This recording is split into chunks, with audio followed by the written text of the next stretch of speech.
The questions we often get from board level or global CEOs when they come to visit the region is, why should I invest in the Middle East? So I think it's very important that we state a very clear case for investment in the Middle East, because there will be opportunities here in the future. There's political complexity. The oil price isn't what it used to be. This region isn't as wealthy as it once was. Where is the real medium-term growth outlook?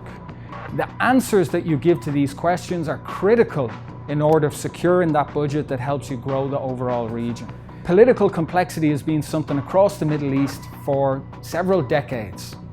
And it's counterintuitive, but in many ways businesses that are adaptable can work their way around this. So what you want to show them when they talk about political complexity is, if you look, for example, at nominal GDP for the GCC between 1980 and 2016. So in 1980, nominal GDP was only about $240 billion, in around that figure. In 2016, it was about $1.4 trillion. Now you ask yourself, what political complexity was taking place across that whole time period? In '79, you had the Iranian Revolution. In '79, you had the seizure of the Grand Mosque in Saudi Arabia. 1980, you had the Iran-Iraq War. You fast forward to the first Intifada in '86 or '87. You go to 1990, you have Saddam going into Kuwait. You have the US going in January of '91.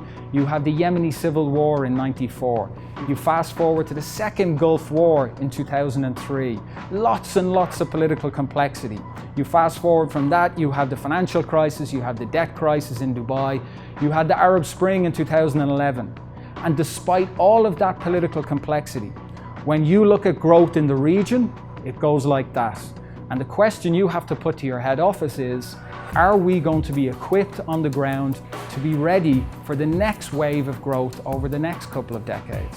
The second area, when people talk about the Middle East in terms of not being as wealthy as it once was, it's true, growth rates have come under pressure, but you look across the region and you see that there's almost $3 trillion in sovereign wealth funds across the Middle East. This is an incredibly wealthy place. It's also incredibly wealthy in natural resources. Anybody that says that the age of oil is over before the next 20, 30 years at least does not understand how the global economy actually operates. There's going to be huge wealth produced from these natural resources in the coming years. And from a medium-term perspective and a long-term perspective, you look at population growth in the region, you look at the big global secular trends, you look at the rising middle class in India from probably 50 million people to 500 million people by 2030. You look at the middle class in China, you're talking about probably 500 million people by 2022. You have a rising middle class in sub-Saharan Africa. You have rejuvenated interest in China investing in sub-Saharan Africa. Who is at the crossroads of all of this?